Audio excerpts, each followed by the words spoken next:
Awesome. Ladies and gentlemen, it is my pleasure to introduce Felicia Killings, Coach Felicia.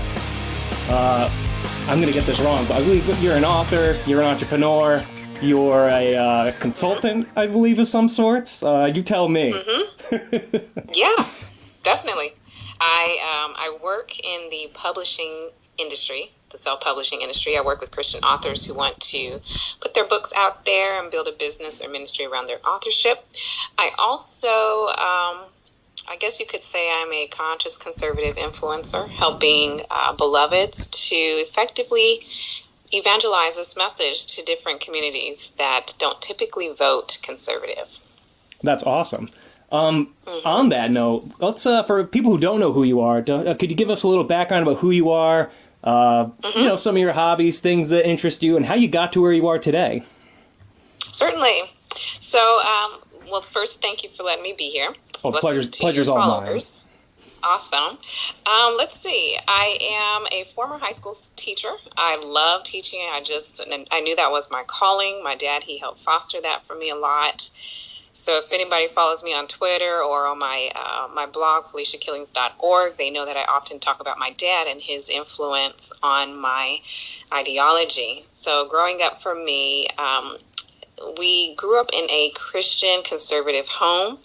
I had the traditional Black family, middle class family, where you know Christianity was the norm, and it was important for us to vote our conscience. So quite often when people see Black conservatives, especially on social media, they assume that we've had this kind of transition or transformation. We've had this red pill moment where we've walked away from the Democrats. I do not have that story. My upbringing has always been completely conservative from the jump. So growing up, that was a household just a norm for us. But what I did was, over the years, just with my life's experiences, I have seen how my values have empowered me to continue pressing on and to pursue whatever passion God has given to me. And this is pretty much how I entered into conservative politics on social media. That mostly happened because back in 2016, I started to express on Facebook that I was a conservative and I had these views. And I mostly did it because people assumed that I was an Obama supporter. So they were really upset that Obama was leaving, and they were like, Felicia, you should change your profile to the Obamas. And I just got fed up with it. I said, no, I don't support them. I never have, blah, blah, blah, blah. Pretty much that's how my conservative activism, if you will, kind of spread. So that's how I got into it. And then over the last 3 years, I've just been really cultivating my activism and my message to try and help conservatives understand how Black people are conservative in their views, but there's this huge missing gap between them and voting for the GOP. So that's pretty much how it opened up that door of opportunity to just start talking. And then over the years, I've been able to connect with great voices like Sonny Johnson, Hotep Jesus, Jeff Charles, and others. And it's just kind of been growing from there. Wow, that's a great summarization of everything. On that, I want to kind of ask you, you know, we've conversed online, sometimes more friendly, sometimes a little more controversially, which I think is all great. I mean, I think that's how we all learn.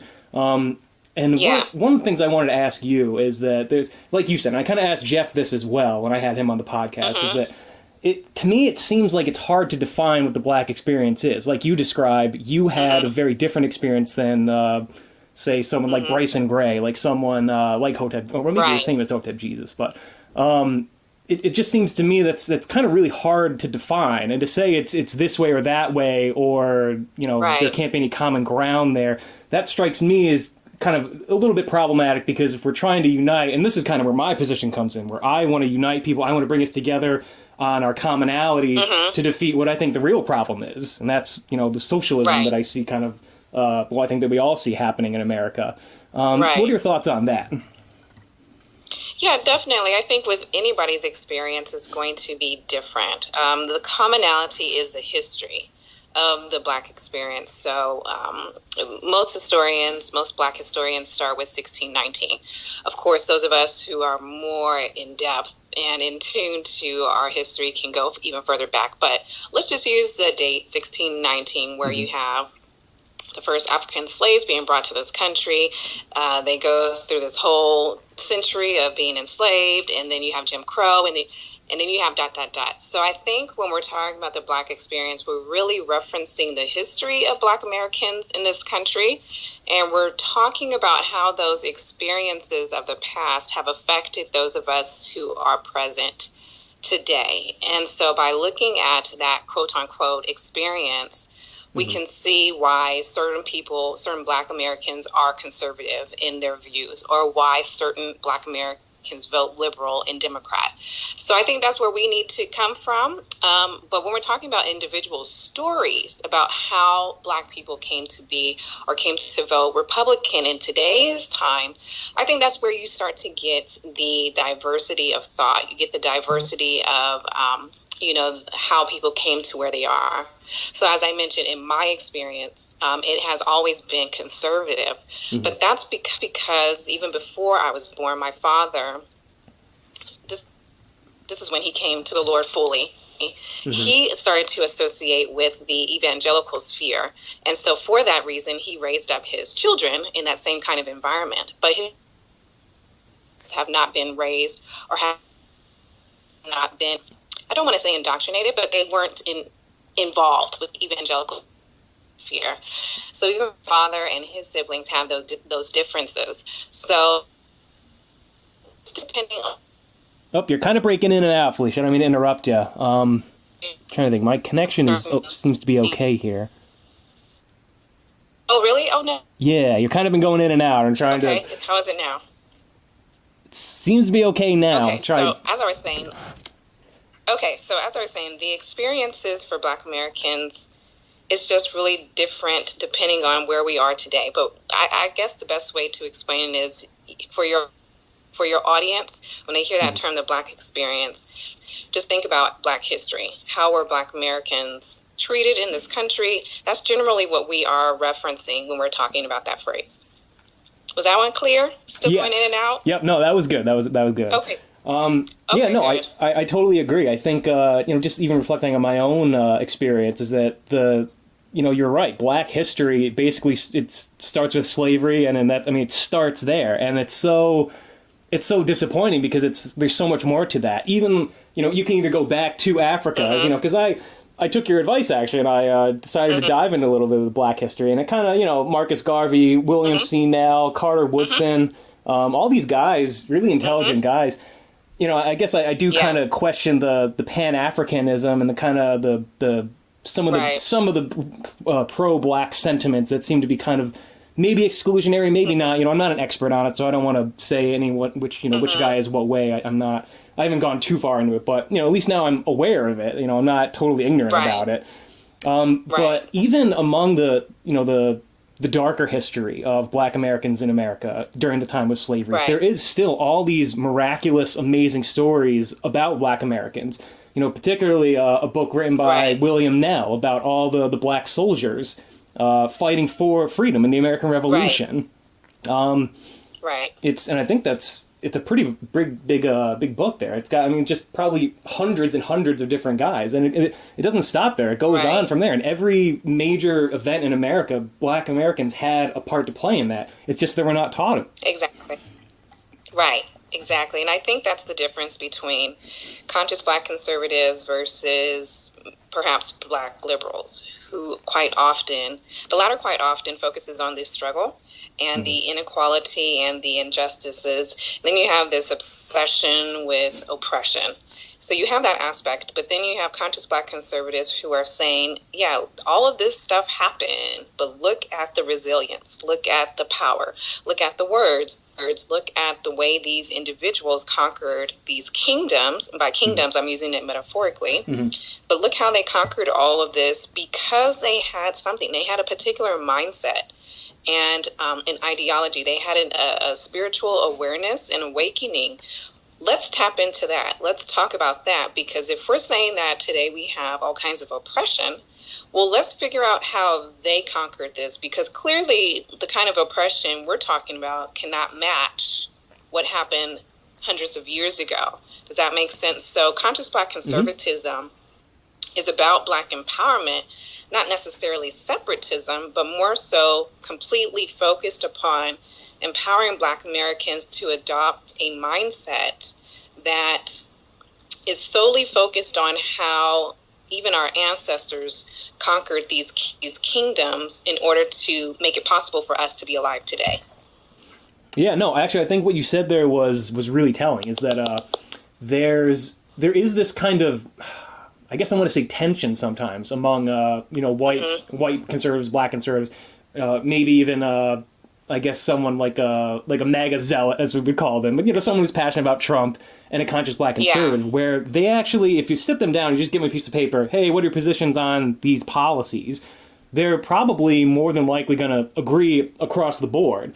But then when you put them in a room together and kind of discuss maybe why they believe certain things, all of a sudden you're butting heads, and it's, then we get into the craziness where people are calling you a Democrat or, all sorts, now we're totally in chaos right now. So I guess I want to ask you, how should, I guess, in your opinion, white conservatives, maybe other, MAGA Black conservatives, how should they kind of interact with conscious Black conservatives? How should they approach them? And how should we, I don't even know if this is the right way to say it, but I guess, what can we do to bridge any gaps or divides that there are? Right. Yeah, great question. So here's the first thing. MAGA zealots, if you will, or Black MAGA or white conservatives have to understand that when they're dealing with conscious Black conservatives, they're dealing with a group of Black intellectuals who have studied history, philosophy, spirituality in great depth. And we continue to study on what we have already learned. We're just constantly reading, constantly trying to engage in the thinking and the thoughts of those before us. So when people present us with their nonsense or their meme history, it's actually offensive, not because they're white or not because they're conservative or anything like that, but it's because they're trying to give us kindergarten lessons when we are clearly talking about university level material. And it's not as though the Black intellectuals and conscious Black conservatism are trying to put people down. What we're trying to do is bring education and awareness to the reasons why certain ethnic groups vote a certain way or behave a certain way. And so for the other side, the best thing they can do is just ask questions or to sit and listen. This is why I often tell people, don't show your ignorance so early in Twitter class, because you're going to prevent yourself from actually learning something valuable.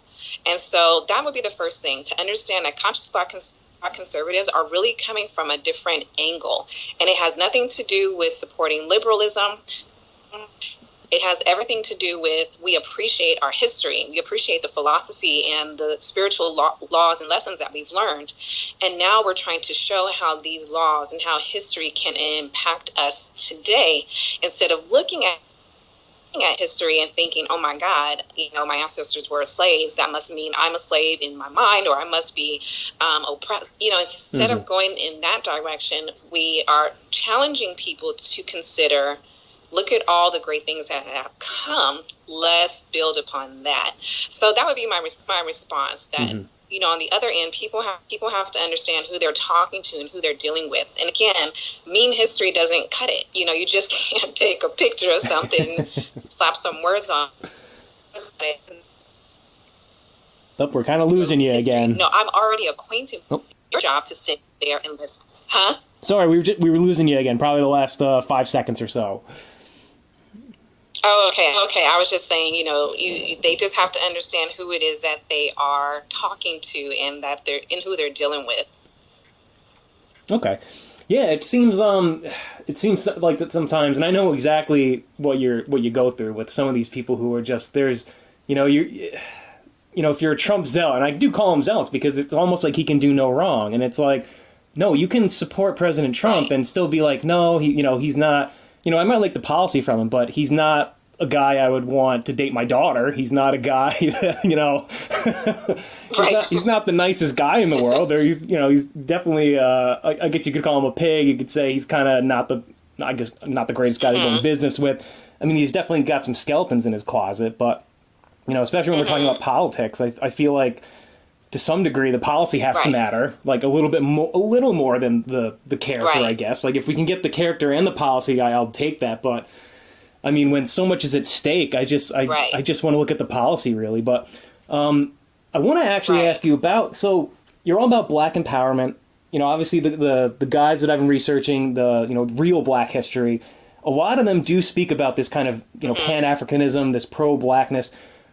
What, I guess, is it all one thing, or are they different things? Is it like this kind of self-segregation a part of it? Is it not? Is there any anti-white sentiment in there, or you tell me?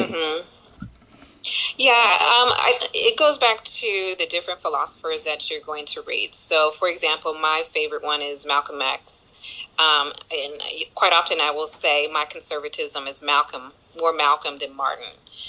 So he wasn't so much a part of the Pan-African movement. He wasn't convincing Black people to go back to Africa. He was instead saying we need to have our own, I guess you could say, nation state. I'm going to use that very loosely, in the United States, where we could create our own economy, our own politics, our own everything. So that is more so. Of course, you have those others who are, like I said, Pan-Africanists. They feel like there's just no hope for Black people in America. So let's go back to Africa. Let's establish ourselves over there. Let's return to the motherland, all of that stuff. Mm-hmm. I tell people like that, go for it. I'm not doing it. I don't want to. I have no connection there. So have that. So I'm not of that fold, but there are some individuals, even within the network that I have on Twitter, there's a couple of individuals who are like that. But when we're talking about conscious Black conservatism, the bulk of it has nothing to do with separatism or Pan-Africanism. Mm-hmm. The idea is whomever has this mindset and ideology, they can establish their own, what I call empires right where they are. So if they have a community of 20 people in Atlanta, Georgia, or in Sacramento, California, those individuals can establish something that would help each of those families prosper. That's the whole premise of it. That if Black Americans decide to, okay, we're going to go purchase this land over in Tennessee, I don't know, and they want to establish a store or establish this, that, and the other, they would go ahead and do it. It's not this concept of no white people whatsoever, but more so whose mindset, whose ideas align with conscious conservatism. So I think I would say that's more so along the lines of taking the original Black conservative movement to another level instead of just, hey, let's go back to Africa, or hey, let's completely separate ourselves from all these white people. It's more like, okay, well, what can we pick these ideologies that were working and that were empowering, and what can we toss away that wasn't working? Like, I don't hear anybody going back to Africa, so I'm not going to push that narrative. I'm not going to push that agenda. So what else can we do besides this? And this just gives other people options to consider how a particular ideology will work for them. And that's really the biggest thing for me. I don't want it to be like, well, Black people only have the option of, being liberal. No, actually you don't. You can adopt this ideology. You can adopt that or the other. Yeah, especially. That made sense. Go ahead. Oh yeah, that was it. Oh, okay.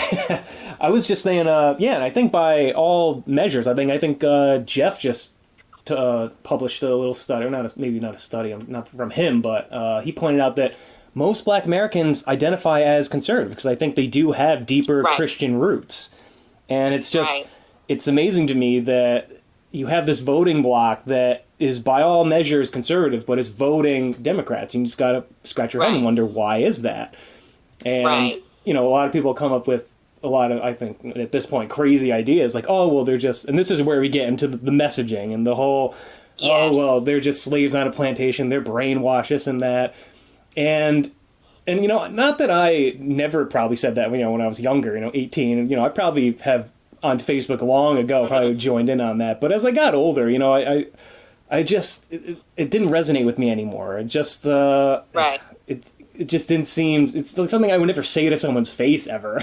So why post it? Right. So talk about that a little bit. Talk about what you think the problem is, if it's messaging, and what's the message you're hearing versus the message that you think will be effective. Of course. So Jeff, he wrote this article, which was actually a summary of a Pew Research report. That's right. That's what which it was. proved that 68% of Black Americans identify as conservative or moderate, and less than 26%, something like that, identify themselves as liberal. And so the biggest question has been, at least from Twitter class, has been, if this is the demographic, is what Black Americans are identifying, why is it difficult for the conservative platform to get these voters? And so that's the biggest question that we need to answer.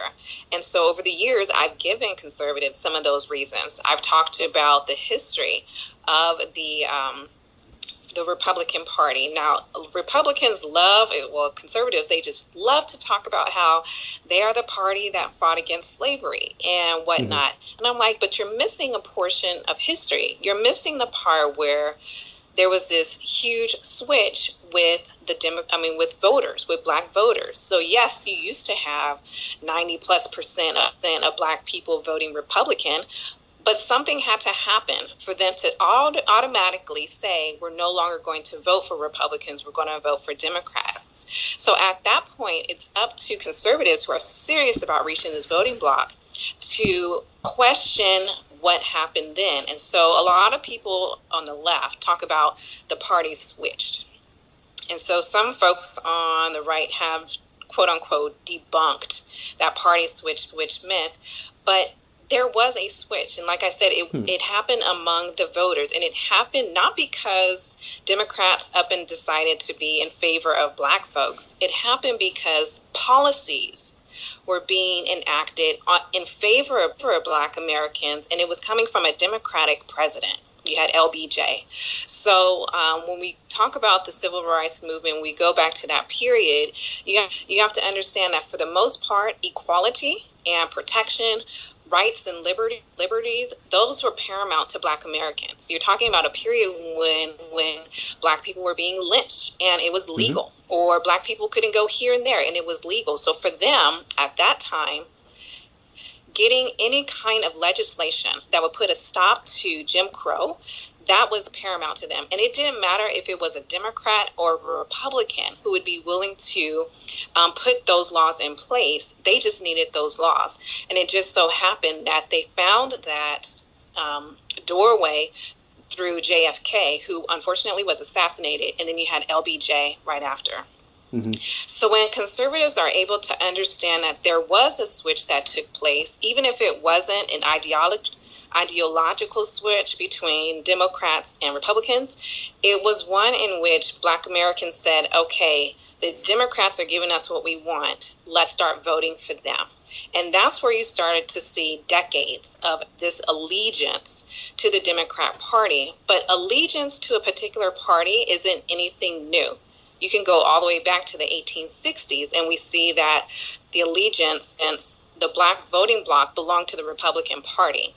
Well, now we're at a different place in our political discourse, if you will, where now we can have what I call a balance of power, where you can have 50% voting Demo, 50% voting Republican. And this actually gives competition to Black voters if they're willing to go in this kind of direction. So if conservatives are serious about outreach, the best way to do it is to understand history and context, and then to be willing to say to the GOP, okay, look, we need to ensure that these individuals are going to be protected, that their rights are going to be protected, and we can help to earn their vote. We can get their vote. Hopefully that made sense. No, it did. I might disagree a little bit, but I'm not even quite sure. And I think this is an example of how sometimes I think the conscious black conservatives, and I'll use, my term, constitutional conservative, I think we might be almost talking at cross purposes a little bit. I think for most people, when they hear about the party switch, it's this idea that, well, Democrats were the party of racism historically, and then there was this, strange switch for some reason during the Nixon administration. He had the Southern strategy, and so he wanted to now make his party the new racist party in order to get Southern votes.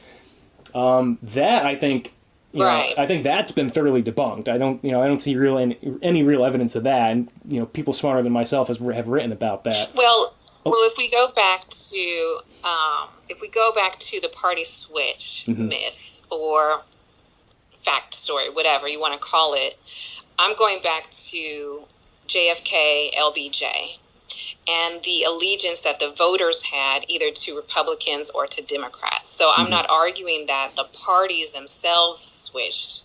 What I'm arguing is that the voters switched. They switched their allegiance. And the reason being was because you had Democrat leaders who were willing to give them the kind of laws that they needed for their own protection.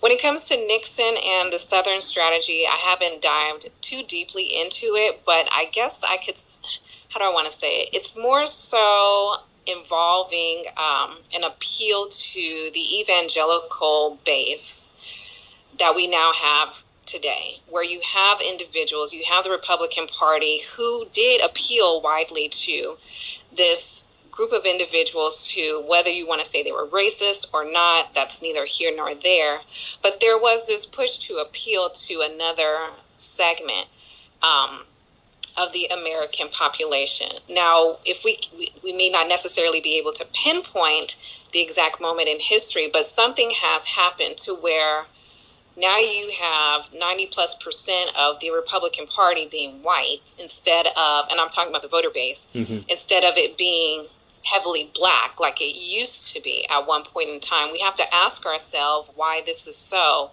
and be willing to entertain those conversations. So maybe we might agree that the Southern strategy is a myth. Well, it's just a name, but still something happened. And so if something happened that resulted in what we now see today, then we have to be willing to say, okay, well, this isn't working anymore. So let's create a new strategy in which we are, and this has always been my thing, just go back to the principles. Just go back to the very conservative principles that unite so many of us in different ways, and then talk about policies. Now, a follower of mine had brought up that in Florida, some candidate was able to garner about 19% black voters. I can't remember which district or anything like that, but he was able to garner about 19% of black voters because he focused on school choice. And that was a really important issue for black women. So this brings me back to my point. If we can get to the place where we are talking about policies and principles again, then it's easier for us to draw people to this side. What we have to also be willing to do is when we do see idiot racist remarks and individuals coming to the forefront trying to rebrand, if you will, conservatism, just be willing to shut that down.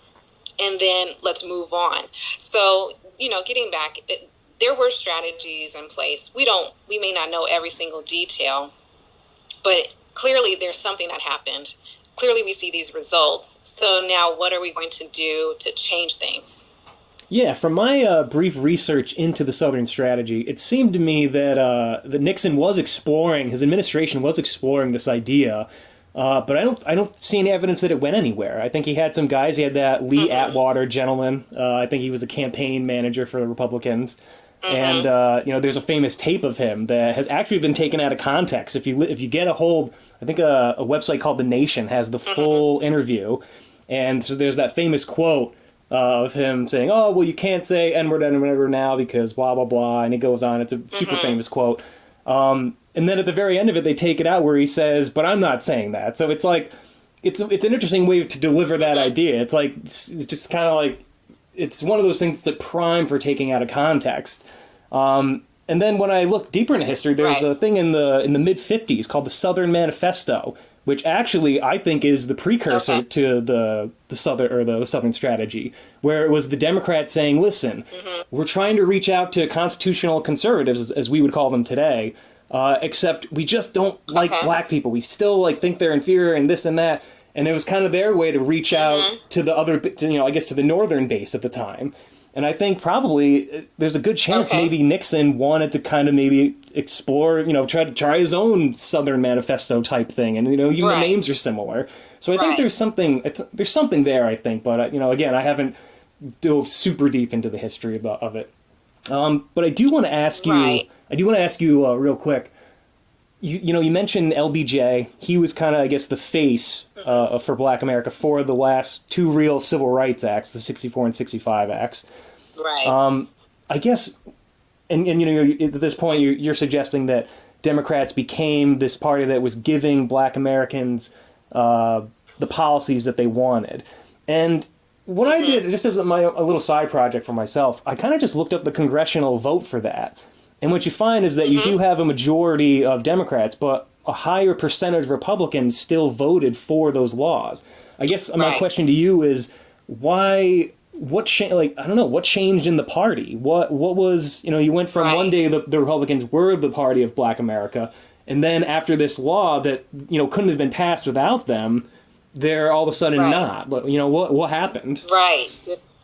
It's the presidency, and it kind of goes back to messaging, imaging, all of that. So if you have, it's kind of like how President Trump today gets credit for the lowest Black unemployment, even though we know that Obama inherited this really rough economy and that the unemployment rates were going down already, But because it's President Trump today and he has those numbers under his belt, he gets to brag about it. I like to think of it in that same way. So even though you had Republicans who had voted in favor of these civil rights laws that helped Black people, the face of civil rights is the Democrat Party because of its leader, because of the president. So that's what you're going to be dealing with. You're going to be confronted with that. For whatever reason, and I'm still myself trying to understand the reason why Republicans have taken on this a negative image of being absolutely racist.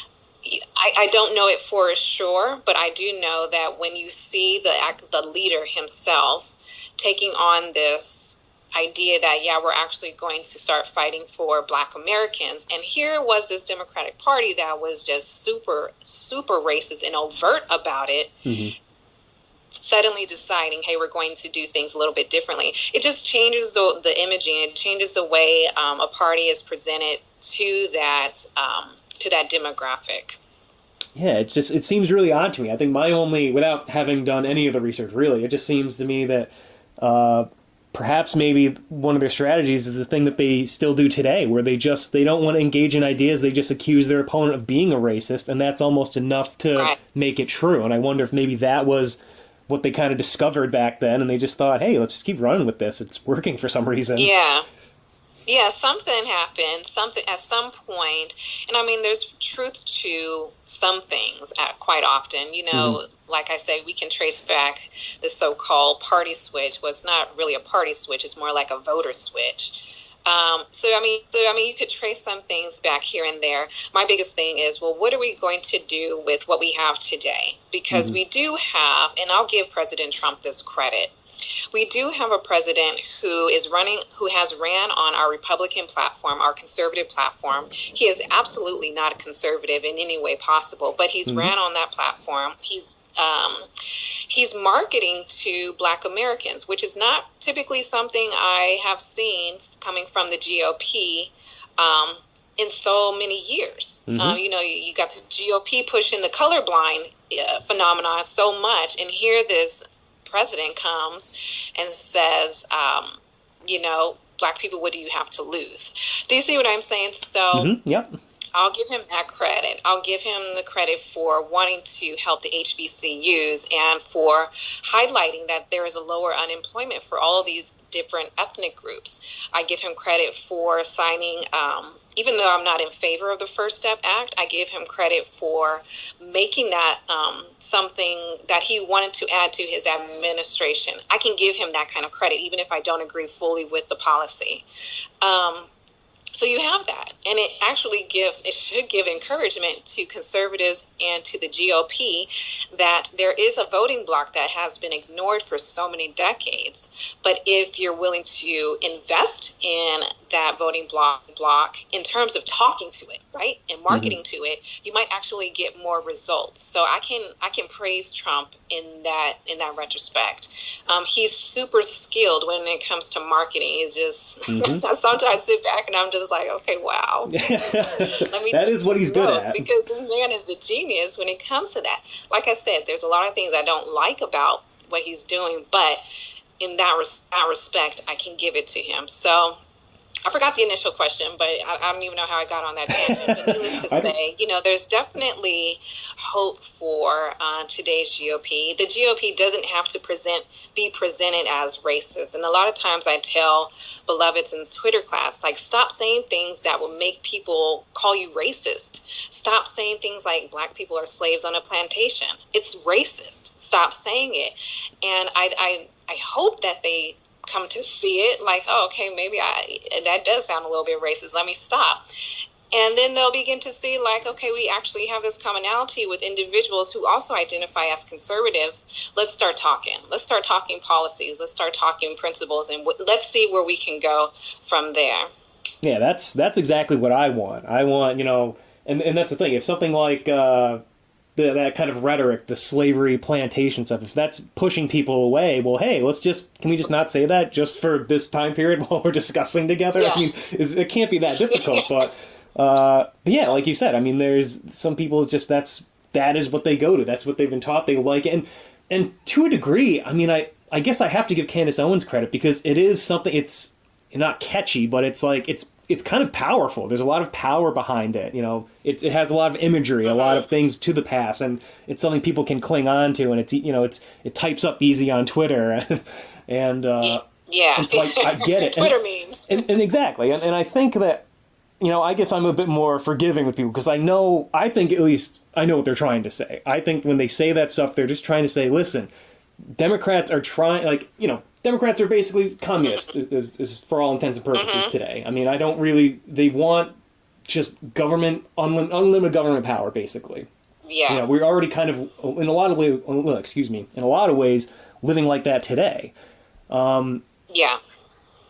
But, again, I don't see how this kind of language, if it's going to divide us like that, then it's not worth using.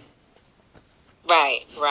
And it's not just Candace Owens. All she did was repackage the same trope. She's already repackaged it. She's got a cuter face. She's younger. And she's using the same words that have been spewed from other mainstream black conservatives for a few decades. So I don't fault her for it. I think my biggest thing has been, okay, conservatives, it hasn't worked in the last several decades. Are you ready to try something new? And I prove it to them by showing how we can engage in conversations coming from this conservative background and not throw any kind of racial slurs at one another. Like I often tell Twitter class, look, nobody calls Felicia a coon. No one calls me an Uncle Tom. Nobody calls me these names because I stand fast on the principles more than anything else. I give substance to what it is that I'm sharing, and I give history. So you can do the same thing. You can not be called racist if you engage in conversations that have substance. I mean, and if they do resort to the name calling, well, put them in the corner. Put them on block. You know what I mean? You don't have to continue. Yeah. Do you see what I'm saying? But the more we're able to go deeper into our discussions, the less likely we will engage in hostility. And right now, I think the battlefield, if you will, or the contention really has a lot to do with ignorance. Just people being ignorant about how to converse with one another on certain issues. For example, the AB 5 bill in California that basically fired all freelancers and independent contractors. Yep. That bill itself has united progressives and liberals and conservatives, black, white, Asian. It has united all of them to say we hate this particular law because the common ground was you're touching our money now. You're affecting my livelihood. This progressive policy does not work and I'm ready to vote you out. My thing is get to that place to where we're all working towards the same goal of having these kind of economic freedoms. And if there's a progressive policy that's trying to choke the life out of all of us, let's all attack it. And if they don't want to listen, then let's vote them out. Do you see what I'm saying? So now we're going a little bit deeper, and nobody's being called a slave. Nobody's being called racist or anything like that. It's just a huge attack against the policy. So as I was saying, the deeper we go in our discussions, the less likely we are to see ourselves fighting over minuscule things like the slave trope. It's all going to be much better as we go deeper. Yeah, I don't even think we need stuff like that. And I know it's just so frustrating because when you do sit down with Candace Owens, or not that I have, but when you listen to her podcast, when you listen to her talk, we agree on everything, basically. That's the only gap, I think, between. Like, I would love to have you and Candace Owens sit down together and discuss things. Or I was really pushing for the Sonny Johnson and Candace Owens sitting down because, it would have been so good. Like, we need that to happen. But like you said, it's we're dealing with things on a different level, something that a lot of people haven't considered before. And that's kind of how people are resonating with certain messages. Although I think the intent behind the slavery plantation talk, I believe it comes from a good place. Hey, we want to defeat Democrats. It's not getting you the result that you want. So, like you keep saying, let's just, like Trump says, what do you got to lose? Try a new message. You're right. Right. But we have to lose by letting go of this lame statement that hasn't been working and only continues to offend. We have absolutely nothing to lose. And so I think for a lot of conservatives, they want to engage in the discourse, they want to engage in the conversations, but they don't often know what to say. And that's why I really enjoy the platforms from the Conscious Black Conservatives, because we bring the education to our places, to our platforms. Sonny Johnson, she tackles like Black history and the Constitution so very well. I come from this spiritual background and bring that kind of teaching. Jeff, he's like brilliant when it comes to the journalism and what's happening in today's time. Hotep Jesus, he brings a whole different feel on a lot of different topics. But what I really like about his platform is how he is so empowering to men. And just helping them to become confident in who they are as the center of the nuclear family. So, there's just so many of us who are filling these different roles. And the more that conservatives are in alignment or in agreement or support of these different individuals, the more they will be able to learn how to engage in conversations with people who don't identify as conservatives or people who aren't aware of how conservatism is truly empowering. And I think that's the biggest difference between this movement and what you see with Blexit or what you see with maybe TPUSA. Those other organizations are just for show. It's just for marketing. But if you want real substance where you can actually start to win, then you have to get that education. You have to go deeper into things beyond the meme history. Exactly. I want to actually give you one criticism and get your commentary on it and see what you think about it. Okay. Just talking to you and kind of observing you over the past about year or so, you're an engine for liberty. We're definitely on the same side. But one of the things I think that might help, or not help, what's a better way to word this? I think one thing that might hinder you getting your message across is I think sometimes the way you're very forceful online. You have a lot of power in your tweets. I don't know if you realize that or not, but there's a lot behind what you say. And I think for some people, they're nowhere near ready to handle that. And I think maybe because they have so much force behind your messages, it goes over people's heads or it goes right through them. And that's where you find yourself in trouble, where people are like, "Oh, you're a Democrat. You've never been a conservative." And now you have to defend that, and you're arguing against that, and not getting the message out. Do you think maybe that toning it down a little bit would be an option, or what do you think? Actually, Jeff, Okay, so a lot of people don't know this, but even when we're engaged in the public discourse, there's a lot of private talks that happen. And Jeff will always pull me to the side, basically, and say, "You know what? You gotta tone it down." I'm like, okay, I'll try a little bit. And to answer your question, I think it's we all have our very unique way of delivering the same message. And I think this is why I love promoting other voices. So there are times when I'm just very soft. I'm just ready to teach. I'm just ready to break stuff down. And then there are other times where I need to punch. And I need to punch hard because people are not listening. They're not listening to the Jeffs. They're not listening to the Rodricks. They're not listening to the Uncle Hoteps. They're not listening to the ones who are a little bit more softer or cordial, if you will, with their delivery. So I punch. And then once I punch, they start bleeding. And I'm like, okay, Jeff, go heal them. You know what I mean? Sunny Johnson kind of comes from the same mindset where she'll punch hard every Saturday on Sunny's Corner. And then maybe sometimes I'll come in and bring a teaching. So I guess what I'm trying to say is it's really healthy for conservatives to be connected to all the different voices, because at times when I'm a little bit too hard, it's okay because you can go to, like I said, Jeff. He'll be like, okay, let me help you out a little bit. This is what she actually means. So like I told Jeff, I said, there's a method to my madness. He says, no, there's a madness to your method. I said, yeah, there is sometimes, but in everything that I do, there's an intention with it. There's a purpose with it. And sometimes, like I said, some things just need to come really hard.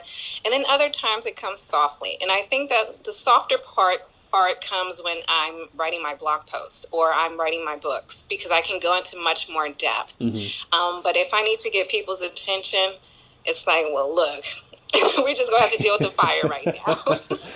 And no, I know I criticized you earlier, but I also want to say in the same breath, literally, that keep doing what you're doing, because I think there's no right or wrong way with messaging. I think that there's a block of people, and I think for some people they go, that guy Jeff, he's too soft, but Felicia, man, she throws the hammer down. I like that.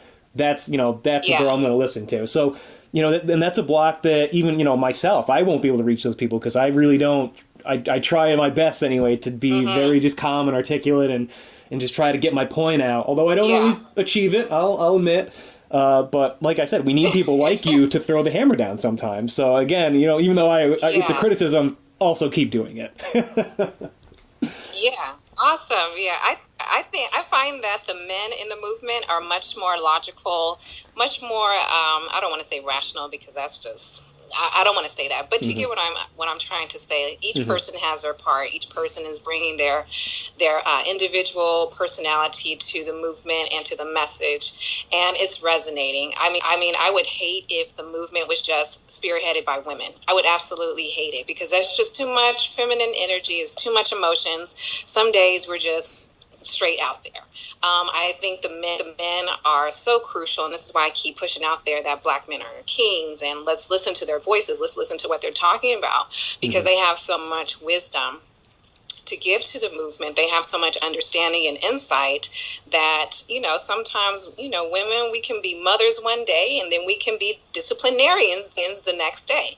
So the man just kind of brings that stability and that voice. So I'm very grateful that we have this wide network of wonderful Black conservatives who love God, they love Black people, they love white people, they love conservatives, they love the values, and they really want to see conservatism remain the dominant ideology in our country. So I'm happy to be a part of it. Awesome. Yeah, I agree entirely with all that.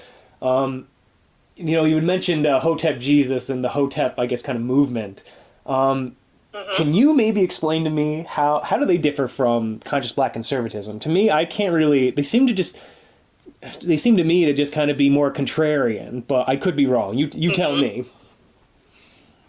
Hotep Nation, I'm actually going to talk about them tomorrow during the Twitter class podcast. So Hotep Nation is much more so a part of how do I want to say this? Conscious Black conservatism, I pull my understanding from the scriptures. I talk a lot about the Holy Spirit. I talk a lot about Yeshua and his ministry. Hotep Nation, however, they don't focus on any particular religion or belief like that. They do talk about spirituality in a more broad sense, and it's not uncommon for them to pull from various texts in order to inform their ideology. When it comes to politics, they align much more with conservatives than they do liberals. And so that's why you'll see Hotep Jesus, his following is like 99% conservative. So they come from that background. They also come from the background of Black empowerment, Black history. They're of that sect who do not believe Black people just arrived in 1619 to this country and they were just slaves. They go even further back into history to understand how the natives themselves were dark skinned. And I mean, they just go real deep. So when Hotep Jesus, Uncle Hotep, and the rest of them come to their platforms, they're coming from that background, and they're very much more concerned with, in my opinion, this has been my observation, they're much more concerned with the nuclear family. That has been like the crux of their content. They're just always talking about empowering men, whether they are Black or white. And if you notice, you'll see a lot of white hoteps, who have that hat on in their profile and everything, because they're just the message has been so appealing to white males who, if you take a look at the culture today, are under severe attack. And so just being able for them to be able to connect with these men and to strengthen them in some kind of way, I just admire it so much. So I guess that's where you can see the difference between Conscious Black conservatives and Hotep Nation. The CBCs were much more so, our alignment in terms of spirituality is going to be focused on Christianity, because this is just kind of our background. But Hotep Nation, they're more so like, they can read the Quran and pull stuff from that. They can read other texts and pull stuff from that. And then they will create their own individual ideology based upon that. But if you notice, the spiritual laws are pretty much the same. Treat people kindly, love one another, be economically responsible, all these different things that conservatives can see themselves aligning with, even if they don't identify as being Christian in particular. Awesome. I want to shift gears a little bit. You had talked about earlier the colorblind society, and this was one of the things that I had trouble with kind of when we were engaging a long time ago. I understand. I think I got a pretty good idea of it now, but I guess I want to preface this. You said earlier that part of Conscious Black conservatism, I guess the way to summarize it would be Black ownership. If people go and buy a plot of land in Tennessee and they come together and say, hey, we should have like a shop that's in our area, let's pull together and open up a convenience store. To me, when I hear that, it sounds a lot, when I hear that, I don't really think of like Conscious Black conservatism. I think that's property rights, that's, economic freedom, economic liberty. I view that in a prism of kind of basic private property rights in the Constitution. Right. And in the same way, I think a colorblind society, although I think it's been tainted by bad messaging at this point, I think that's one of the other kind of miscommunications is that, I think you think the colorblind society is this kind of hidden racist, how we want to ignore people's life experiences and all that stuff. And for me, when at least, and maybe that could be true for some people, I'm sure it definitely is. But at least from my perspective, from I'll say the constitutional conservative perspective, is I think we want to treat everyone and give everyone the same rights and same equality of opportunity and these kinds of things. All things that I think you would agree with. You're right. Do I have anything incorrect, or you tell me? No, that's it exactly. When I talk about the colorblind phenomenon, in my early year, and back in 2016 when I started talking about this, I call it demonic, because I just don't understand why anybody would say that they're colorblind when clearly they go to their closet and choose the color of shirt that they want to wear for the day. So I'm coming from that background. And then when people in my experience, are talking about being colorblind, I get what they're saying. I get it. They don't want to mistreat people on the basis of skin color. What they're saying is, I do not see your color. Instead, I see your content. I get it. I understand it. But then in the same breath, they will tell me that it's okay to be white. So what happened to your colorblind phenomenon? Because if your whiteness is okay, but somehow my blackness is colorless, I don't understand. So when I'm punching hard with that phenomenon, it's to let conservatives understand that their messaging is contradicting itself. It's like if you go over to some of the Blexit Babies platform, they'll constantly talk about how it's okay for white people to be white and that it's okay for this, that, and the other. In the same breath, they'll start talking something badly about black people. It goes back again. Well, what happened to that whole colorblind concept? Either you believe in it or you don't, but you can't uplift one color and then downplay another. Okay, so that's where I'm coming from. But I do understand when some conservatives are saying, I'm colorblind. I don't see color. I just see content.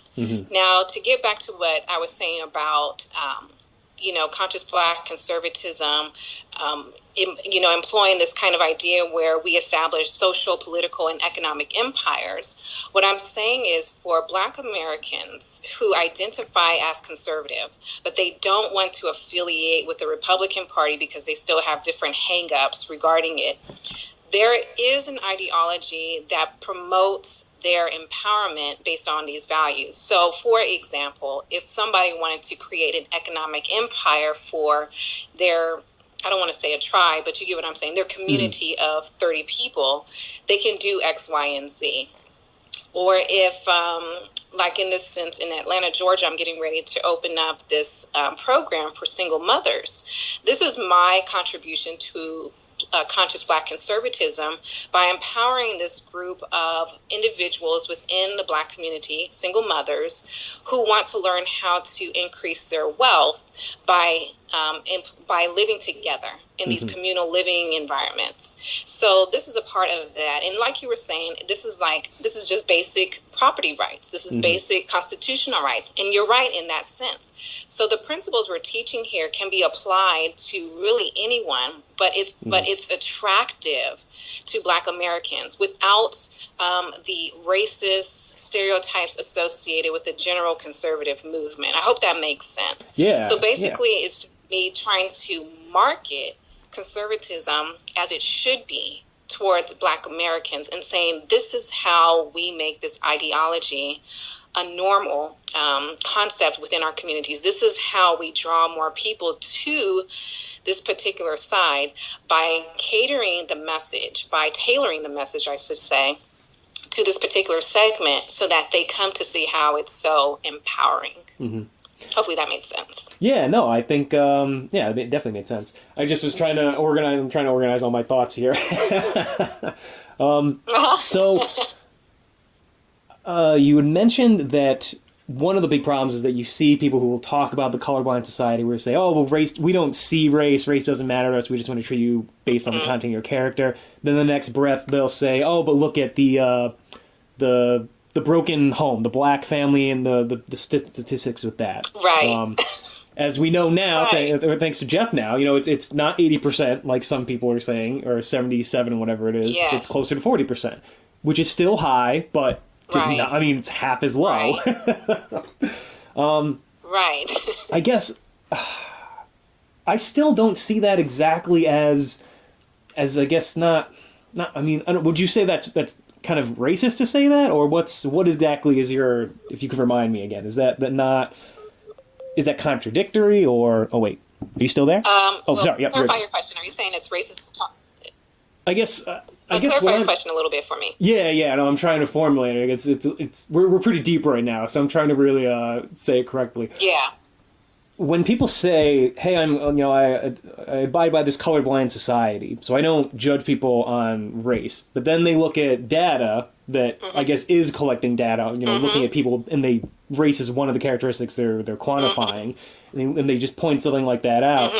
When I look at that, I guess the only way I can make that like a racist kind of thing to say or to bring up is to is that it might assume that, black people are prone to this or something, that somehow, like, by virtue of being black, your family is this and that.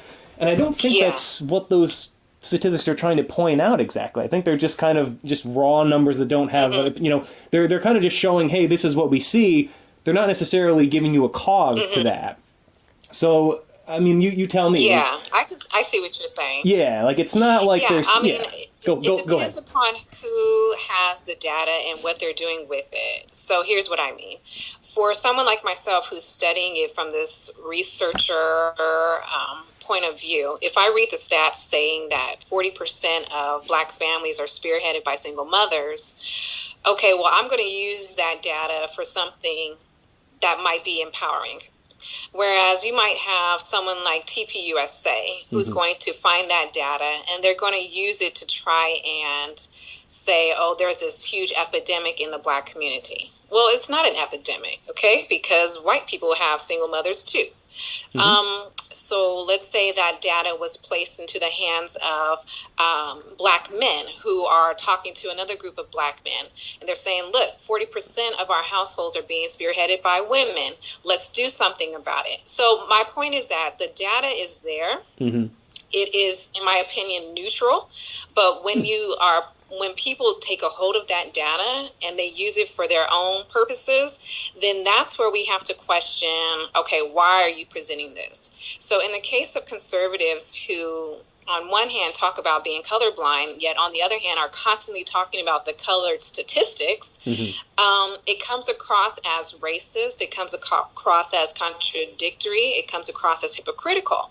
Because it's like, well, you like to talk about color when it's something negative about our community. You enjoy that. You celebrate all of these black conservative pundits who use these numbers to talk down upon us.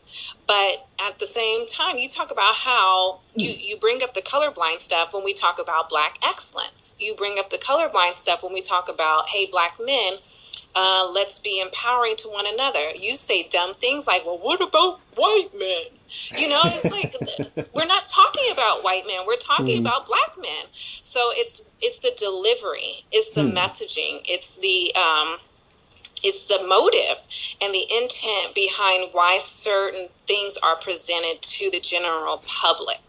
And that has been the biggest struggle between conscious black conservatives and those who are more so in the mainstream forum. It's like, look, I don't have a problem with you talking about the data, but why are you talking about it? To whom are you discussing it? What's your motive behind it?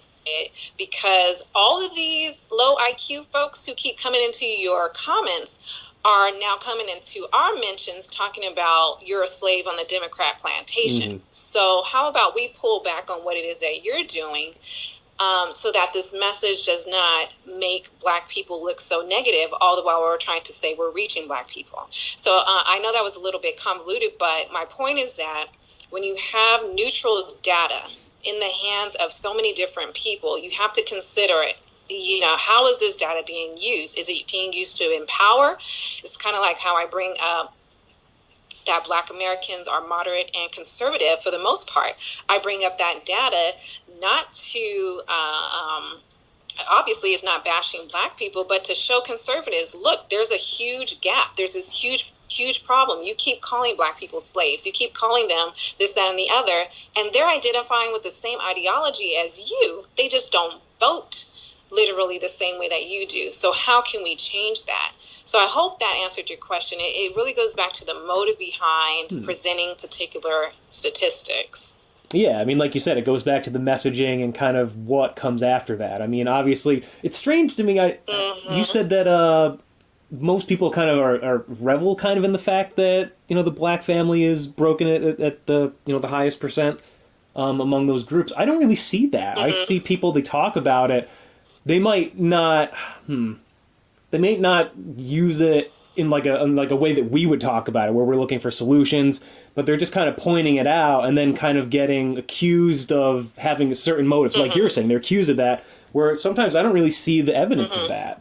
And I think that's kind of one of those, we're kind of talking at cross purposes, where like if you really just kind of like pulled them aside and said, hey, like, do you think this is a good or bad thing? And they go, no, it's this horrible thing. We just, and then you ask the other guy, say the same thing. Mm-hmm. It's just, it's just, bridging, I think because there is, here's how I want to say it. There are different levels within the conservative movement. So you have the general base who are receiving the messages, and then you have the influencers who are kind of like engaging in the higher thinking level of all that stuff. So when you're at this particular level, you can see why you can understand why one influencer is putting stuff out there to the general public. And a lot of times that's what I'm attacking. Like, no, don't spew out that data and not give it any kind of context. Mm-hmm. Like, for example, Jeff talked about the single motherhood statistic. Mm-hmm. Well, he brought out that, okay, a lot of these fathers, they may not be in the home, mm-hmm. but they are involved in the child's life. They may not be married to the woman, but they might be living together. You know what I mean? So he brought some context to and some meat to it, adding more storylines to it. And so when you're in this particular sphere, if you will, you quite often what we are attacking is the message that's being delivered to the general base, because it's the base that's being called racist. It's the base that's being attacked, or it's the base that's being called all of these foul names. And we're telling the base, go and do some research. Go and talk to fellow Americans just like they're regular people. Don't listen to what the pundits are giving to you. You don't even feel like you have to mimic everything that we are saying, but go and study for yourself. Mm-hmm. So that's pretty much what's happening. So again, to get back to your statement, when we see certain people like Larry Elder or Candace Owens or Burris Owens, these kind of, and Jesse Lee Peterson, for example, when we see these black faces who call themselves black conservatives spewing out this data, they're not doing it as a method of empowering black people. They're not doing it because they never come back with some really hardcore solutions that would encourage black folks to do X, Y, and Z. It's just constantly this constant negative criticism. And if you look at their base, if you look at their audience, the audience is all white primarily. Yes. So when you take a bigger picture of it, then it's like, okay, here black people are on the outside observing this black person speaking badly about black people, but he's only talking to white people. So then the presence, the imaging, the messaging comes into play. And the subtle message to black people who are watching is that person hates himself. That person hates black people. I don't want to listen to them. So that's what we're battling right now. And what we're trying to say on the conscious black conservative end is, look, we can discuss this data, but if we don't present solutions, if we don't have conversations with black Americans, then our efforts are void. They're not going to go anywhere, and we're going to lose whatever momentum and attraction that we currently have right now. Yeah, no, I agree with everything you said. And, actually, you were one of the first people to show me that, like, hey, supposedly Candace Owens and all these, well, Candace Owens specifically, that, hey, they're not reaching black America. That's the whole thing. And I remember a little bit before that, I think I told Jeff this story. I was watching a video of hers and, she's talking, black empowerment. And I'm like, yeah, so cool. And, they go to a shot of the crowd and I don't think I saw a single black person there. And I thought that was so strange. I go, wait a minute, what? It really threw me off for a second. Then I started, listening to you. And you're like, yeah, there's no black people there. And there's a reason for that. And then, we went down the road. But like you said, I like Candace Owens. I like Larry Elder. I like these guys because I think they're also engines of liberty in their own way. But at the same time, we got to look at results. And I like election results. And so far, we haven't convinced enough black Americans to reject the Democrat Party. And I think you have a better, at least like something new to try. At least let's just try and see what happens. And I don't see what the problem is. I can't figure it out why they wouldn't want to, discuss things with you and these sorts of things. Like, why won't Candace Owens have Sonny Johnson on and this, scheduling differences. Yeah, that's this business. This business is scheduling problems. That's what happens. Yeah. I don't know. I can speculate. Hmm. I can do all of those opinions. I think the real answer is to mobilize at the grassroots level. Hmm. And at some point, it's going to hit conservatives that, man, we are in desperate need of something new and something fresh. And I really think that's what Trump brought to the platform back in 2016. Hmm. With all of his scandals, with all of his, elaborate nonsense, he just brought this kind of new flair to the GOP, and it was attractive to a lot of different voters. And Hmm. I argue, well, it's because he was a Democrat. I mean, he knew how to talk to the people. He knew how to work the crowds. Hmm. And he just decided to run on our Republican platform.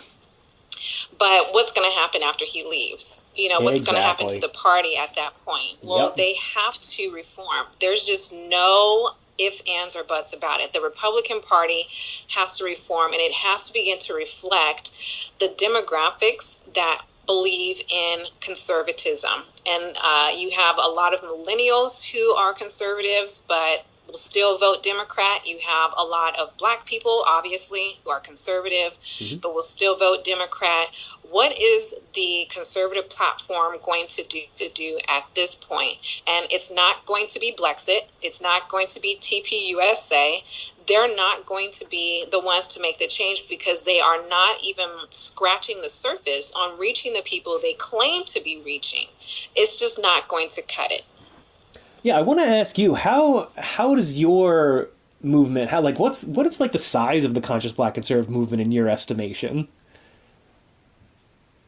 Right now, I don't know. It's hard to quantify because we're combined with so many other people. I mean, I Hmm. think collectively, there are about a dozen or more influencers Hmm. who have tens of thousands of followers of their own, and Gotcha. a lot of them will they'll say that they identify with the message of conscious Black conservatism. Some won't actually put that in their profile like I do, Hmm. which is cool too.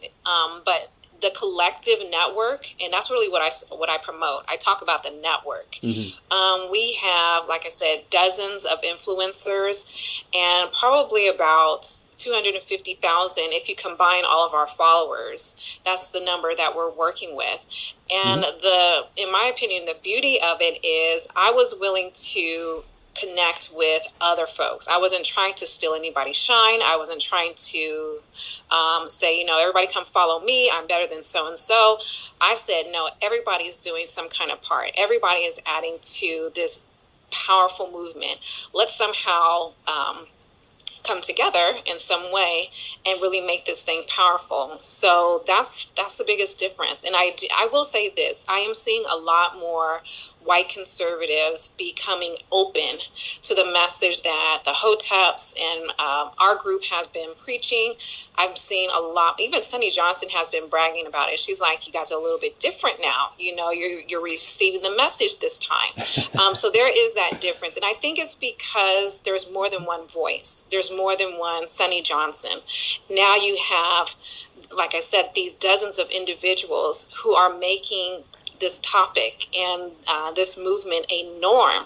And if the conservative platform, if the whole base really wants to continue winning, they really have to pay attention adopting the newer strategies that are reaching Black voters. Yeah, and I think you're exactly right. And I think part of the problem too is just the regime, the Republican Party. I think it's guys who've been there their Yeah, entire lives, and they're either yeah, for whatever reason they're not trying to innovate. They're not trying to see what they're just happy being where they are, and mm-hmm. that's not enough. I mean, sure, they're probably making tons of Right, money, but you're barely winning elections when I think you should be crushing the right, opposition on ideas because they're all right, right there for you to use. But I think you just need to get some right. young blood in there that has good ideas, who's willing to talk to people and take the best things from you and take the best things from Candace Owens, take the best things from everyone basically, and then come up with an Mm-hmm. incredible message, get the message out there, and I just see so much Yeah, potential I in think it's going to everything. happen. Well, I Yeah, hope I so. I think hope it's going so. to happen, but not before the base gets a really huge blow. I mean, a really huge knockdown. Then that's when they will come back up and say, okay, let's try something new. I hope you're right. Final question for you. This is a tough one. This is one I'm still struggling with this today, and I want to ask the question and then kind of describe a little bit why I have issues with it. So the question is, does race have any value in terms of providing content of character? And the reason I'm struggling with that question is because if I say yes, then that admits that that race, has value, and that therefore there's something that other races can experience that I can't experience, and there's things that I experience that they could never understand by virtue of that of race. And I feel like that is a wedge, and that's a divide that can't be bridged. There's nothing you can really do about that. If you say that it doesn't, then I think if I'm being honest, that like there are in the entire world of possibilities, there is probably someone, if you're this color or that color and you're walking down the street and they see you, perhaps color might have an influence for that person. Maybe color matters to that person. So then that would have an impact on that individual's life. So I can't quite say, but then at the same time, like I said, if I admit that race has value, doesn't that mean that I'm also kind of endorsing racism? Because a racist would say the same thing. They would say, yes, race has value, and we have all the value, and they don't have all the value. And I just, I don't know how to navigate it. I don't know what the answer is. Yeah. What are your? I know it's a complex question, but what are your initial thoughts? Yeah, I mean, this goes back to why I denounce the colorblind phenomena, because you don't have to ignore a person's race in order to see the value of their character or the content of their character. Instead, learn to appreciate a person's experience. Unfortunately, in this country, we have what some would call this caste system, where people were mistreated on the basis of their color, which equal to one's race. So when we look at that in perspective, it's much easier for me to say I love being Black, not because I think I'm better than white people, but because I love the history, I love the experience of those who came before me. I love learning how they conquered these kingdoms. I love how they have inspired me to overcome my own small challenges. So in that respect, I respect my race. Now, if I wanted to learn about Italians, I'm going to respect their race, their culture, their ethnicity, their history, their background, ... And this is why I try and teach beloveds, don't preach the colorblind phenomenon anymore. You have something of value that relates only to your particular ethnic group. Bring that to the table. Let's talk. Let's celebrate it. Let's honor and respect it. I have something that I can bring to the table as well. And then if we need to, let's come together on our basic ideology of conservatism. So it's important for me that we acknowledge race, only because of the country in which we live, only because of the history and its foundation. Certainly, if we lived in a utopia where there was absolutely no concept of race, then fine, we wouldn't even be talking about it. But it's impossible for us not to address race when the foundation has already been laid, when the systems have already been established that are based upon race. So hopefully that answered it. Yeah, I mean, it seems like that even if, for someone like me, who obviously I adopted that, I guess, for lack of a better word. Actually, you know what I can say now? Instead of colorblind, I've changed it now. It's color accepting. That's my new term that I use, color accepting society. Okay. And again, I think that's a part of the messaging. Okay. I think that's a better message. Instead of colorblind, it's color accepting, meaning I recognize these things. I think because there are people that do judge people to whatever degree, whether it's racism or whether it's for, I don't know, other purposes, I guess. Just the mere fact that they exist, they kind of drag us all into that. So whereas like maybe you or I, like you said, like in the Garden of Eden, probably race doesn't matter because we got other things to do, and it's not even an issue at that point. But here on Earth, we kind of have to deal with the reality of things, and so I think, like you said, it's like it's not a matter of rejecting people's experience and this and that. let's communicate with people on their level so they understand what we're trying to articulate to them, essentially. And yeah, okay, awesome. I mean, I'm still going to ponder it for a while, but no, it's a good take on it. Final thoughts while I got you on. Yeah, well, I'm excited to see what 2020 will bring. In Atlanta, Georgia, that's where my daughter and I are now stationed. We're going to start hosting different meetups with individuals interested in the conscious Black conservative message. This, of course, is open to anyone, white, Black, Asian, Hispanic, whatever. We're excited to attract so many more Black voters and Black non-voters, if you will, to the message and to what we intend to do. So I'm just excited to see what will happen over the next few years. Awesome. Well, hey, thank you so much for coming on. I think this was really productive. I think you answered a lot of questions for a lot of people, certainly questions that I had, clarified a lot of things. I think this will be looked at as a really good and positive conversation. Well, thank you so much for coming on. Certainly. Thank you for having me. Awesome. Till next time, guys.